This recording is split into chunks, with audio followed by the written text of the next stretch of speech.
नमस्कार दोस्तों, इस चैनल पर हम आपके लिए ऐसी हास्य कहानियाँ लेकर के आते हैं जो कि श्री राजेश्वरानंद महाराज हैं हमारे, उनके द्वारा सुनाई जाती हैं।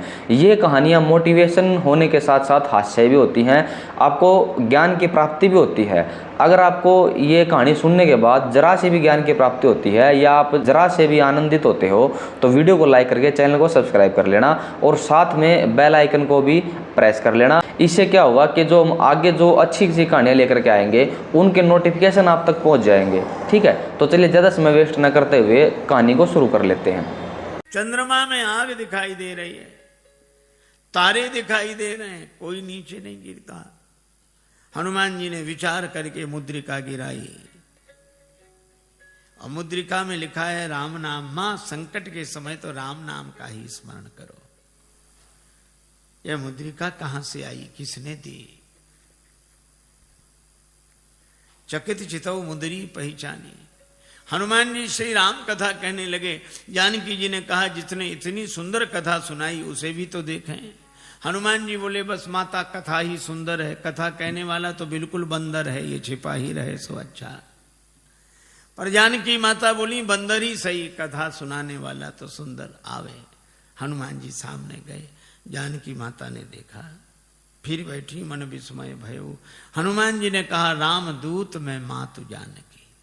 हे माता, मैं राम जी का दूत हूं, सत्य शपथ करुणा निधान की। और ये कहते कहते हनुमान जी के आंखों से आंसू बरसने लगे।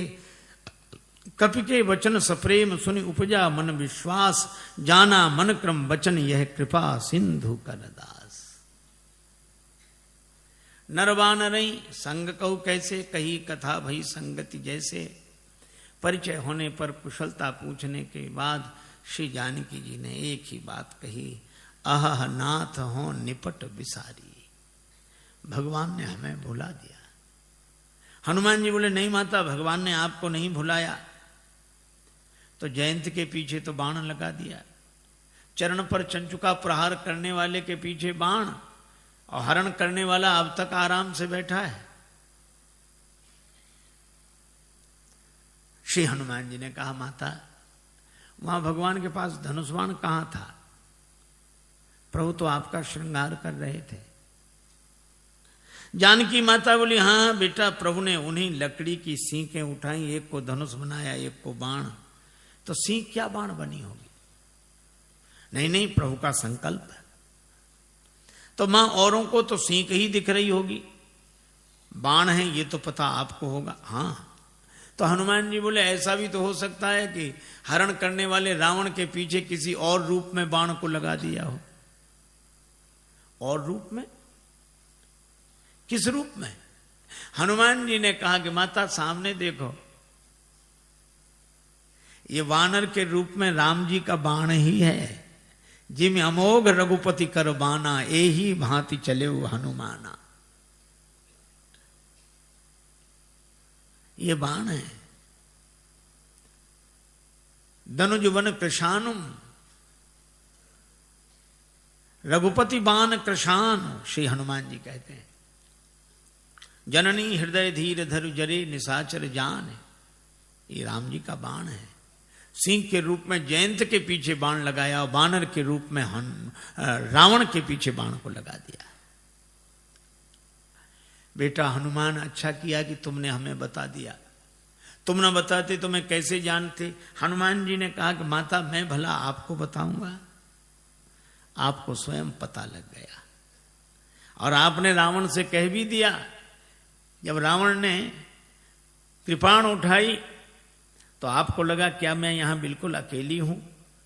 तो जैसे ही आपने सोचा तो आपको पता लग गया कि हनुमान यहां है। तो आपने रावण से भी कहा, अस मन समुझ कहत जान की, खल सुधि नहीं रघुवीर बाण की। अरे खल, तुझे राम जी के बाण की खबर नहीं है।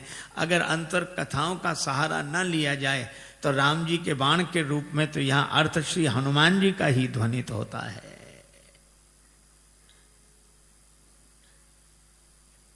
हनुमान जी बोले माता चिंता मत करो, राम जी आएंगे, साथ में हम सब लोग रहेंगे। अब इतने छोटे से हनुमान जी श्री जानकी माता से कहें कि निश्चिंत रहो, हम लोग रहेंगे। जानकी माता बोली बेटा सभी वानर तुम्हारे जितने हैं। हनुमान जी बोले हम तो उनमें बहुत बड़े हैं, बाकी सब छोटे छोटे हैं, हम सीनियर हैं, बाकी जूनियर। जानकी माता बोली तो हो चुका हमारा उद्धार, हमको हंसी लगी। जहां सीनियर इतने से हो, कई बार मुझे लगता है ये अंग्रेजी का शब्द है सीनियर। सी माने देखो, नियर माने नजदीक से ही जो दिखे, दूर से दिखे ही नहीं। हनुमान जी ने कहा माता संदेह है। जानकी माता ने कहा मोरे हृदय परम संदेहा, सुन कभी प्रकट की निज देहा। श्री हनुमान जी ने विशाल रूप में अपने को प्रकट किया। जो जानकी माता हनुमान जी को ऐसे देख रही थी, वो ऐसे देखने लगी। बेटा भरोसा हो गया, हनुमान जी छोटे बने।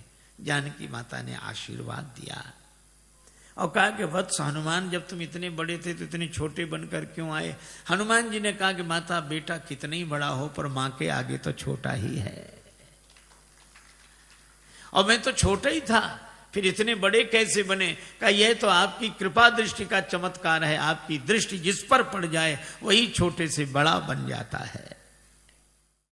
हाँ तो दोस्तों, ये आपने सुनी एक हास्य कहानी, जो कि हास्य होने के साथ साथ एक मोटिवेशनल भी है। उम्मीद है आपको कहानी पसंद आई होगी और आपको सब कुछ समझ में आ गया होगा कि वह किस प्रकार से राजेश्वरानंद महाराज हैं, उन्होंने किस प्रकार से ये कहानी सुनाई है, और इस कहानी को सुन करके आप आनंदित हुए हो। अगर आप भविष्य में ऐसी ही और मज़ेदार कहानी सुनना चाहते हो तो चैनल को सब्सक्राइब कर लेना और बेल आइकन को भी प्रेस कर लेना, क्योंकि जो हम आगे कहानी लेकर के आएंगे वो एक से बढ़कर एक बढ़िया कहानी लेकर के आएंगे, तो उनके नोटिफिकेशन आपको मिल जाएंगे और आप वो कहानी सुन पाओगे। तो दोस्तों मिलते हैं जल्दी ही नेक्स्ट वीडियो में।